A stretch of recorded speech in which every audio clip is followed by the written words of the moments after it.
There's an author and a psychologist named Dr. David Cohen, and he believes that the struggle to stay organized is helped but not entirely solved by his to-do lists, which must be on paper,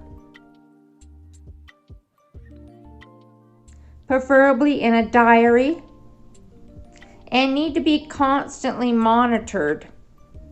He says, my family think I'm chaotic, but I would be much more so without my lists. They've kept me in line for years.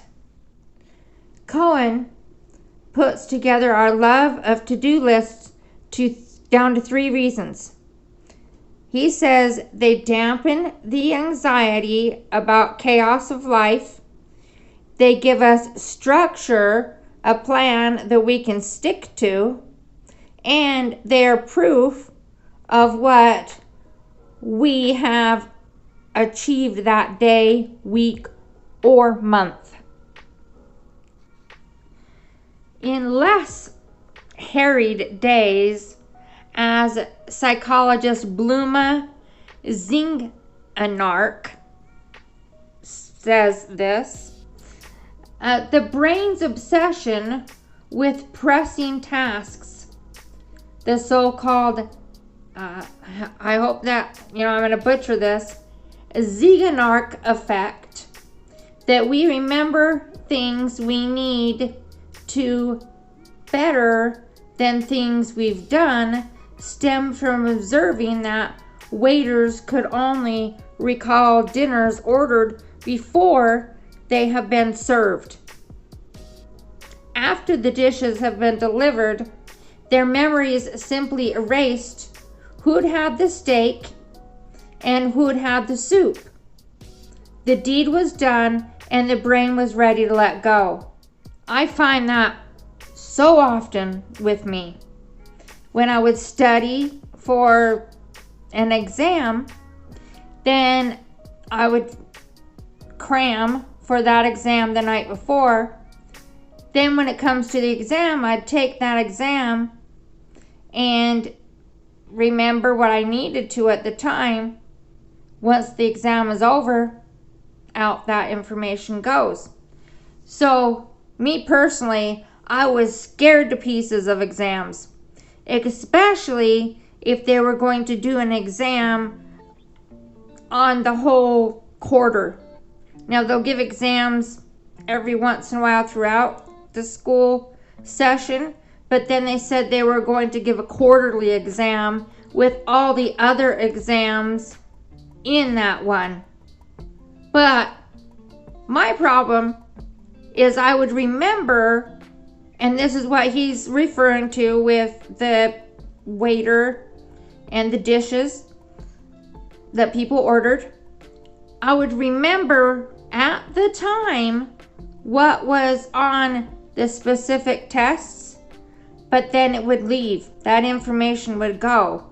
My brain wouldn't have any more need for that information to remain there. And I would be scared just to pieces that, oh no, don't give us a quarterly exam, just as the needed regular exams. Those I did not like. So all of this stems back to people's need of making lists. And what I wanted to get at with the types of people who like to make lists and the types of people who don't like to make lists. And what that all comes down to, is it good? Is it the best way to do something, making a list? Or not? Does it not matter? That's what we're going to dive into as we keep on thinking about lists. Who am I? Why do I like to make them? Why don't I like to make them? And do they actually help? There are some people who don't like making lists because they figure that it will prevent their creativity or, just being flexible with their work day. They think that is what a list is going to do. Not let them have the flexibility that they want to have. Is that what you feel? Do you feel like you don't make lists because you feel like it's not going to give you the flexibility in your day that you want? Time management guru, I guess you could say, or expert, David Allen has a book called Stress-Free Productivity, and he said it is the book is called Getting Things Done, The Art of Stress-Free Productivity. Let's get it all out there. So that's the long name of the book. Anyway, it has made him a really big figure in this field. So he says that these free-spirited types are plain wrong. He believes anyone with a full schedule and no structure will struggle to cope. A system is needed, and scribbled notes on hands won't cut it.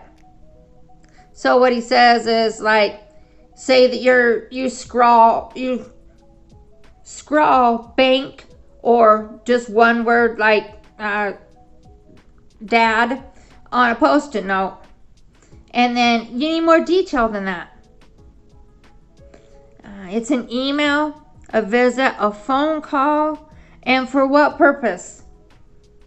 If your to-do list isn't clear and to the point, your tasks probably won't get done, and they won't be prioritized, certainly not. So with lists, by making them, if you feel you're not the type that needs to make them, I say they're important. They're not always needed, but they're important. And your lists need to be not concise, but they need to be more detailed than just writing one word. You need to elaborate, because at the time when you're thinking about it, you've got a lot of ideas there. So make sure you scroll them out. Make sure that you leave enough room. I like to think, lists, they have one lines for each and bullet points. I like to leave extra room beneath them for extra information. I have an example. When I make a list for the grocery store, at times, one word is enough. Eggs. What more do I need to put? Maybe I do want white eggs, brown eggs. See, I have to think about my list more concisely. My husband does the shopping because I can't get to the stores as well as I used to. So when I make my lists for him, say I need to know, say I'm looking at my Costco ad and it shows a certain product that I want him to get off of there. I need to be more specific for his sake and not just see in the ad that something is for sale. I need to have him get that, but I see that protein drinks are for sale. So I just put protein drinks. He doesn't know. He has to call me. He has to get what did you want specifically? Did you want chocolate? Did you want vanilla? What brand was on sale? He doesn't know. Unless I list that specifically. I say protein drinks, and then I leave a little room beneath to put in chocolate, vanilla, and even more specifically, the brand name that's on sale so that he can get the right product. See where I'm going here? So what type of person does it make you if you write lists or you don't write lists? It doesn't make you good, bad, right, wrong, that maybe you don't make the lists. Maybe you make lists sometimes for some things. You don't wake up in the morning and the night before, okay, number 1, 2, 3, 4, A, B, C, D. This is what I'm going to do today. That's not always the case. Maybe the day before you'll remember, think, tomorrow I got to take care of But let me just tell you that the type of person that you are doesn't, if you make lists or not, or if you want to start making lists, it doesn't matter that you saying that you're an organized person or you're better for making lists or not better for making lists or any of that. It makes you human. And that's that. I can delve deeper into making lists. And the reason why I wanted to talk about that today is being frugal does help you to make a list of items, like I mentioned, the for sale items. Making those lists help to save you the money that you need to. Being more concise with those lists and checking out, finding out the places that have those deals for you, making a list of them is imperative for you to save that money. It is. There's just, you can save the money without those lists, but it's not as much as it's going to be if you have a plan. So that's where I'm getting at, is that you need a plan to be the frugal person that you want to be. And beginning with a list is the utmost greatest thing in this plan. Now I bring lists up because it's the new year. People have goals, people have resolutions, people want to start. It's always thinking about the new year, starting something new, beginning again. And lists are something that you can do. Lists are simple. Lists can be more complex because, not really complex, let's not say that. Detailed. If you're more detailed, you remember it better, you save more because you were more detailed in it. And so I say, this year, let's us all say that we're going to start doing lists not on a huge scale, because everything is by increments. Okay? So, let's start by just taking a bite off of it each day. Let's do this. Say, let's start making a list, just one thing a day that you plan to help yourself save money this year.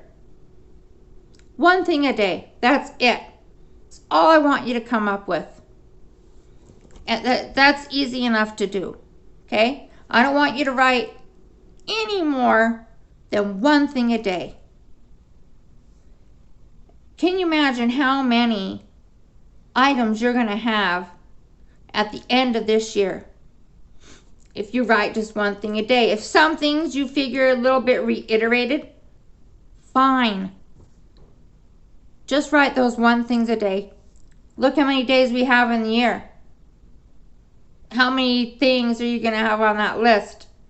You might miss some of the days. So let's shoot for a figure. Let's hope that we can get at least 300 things on that list. So it gives you grace. Okay? And I want to see at the end of the year these lists that you come up with.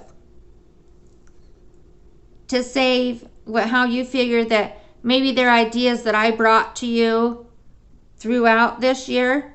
And then you write that one thing down on that list, like, that's something that I can do myself to save.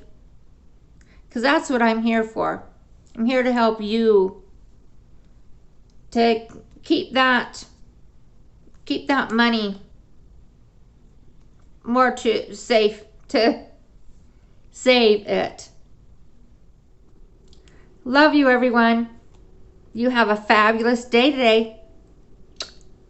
Bye.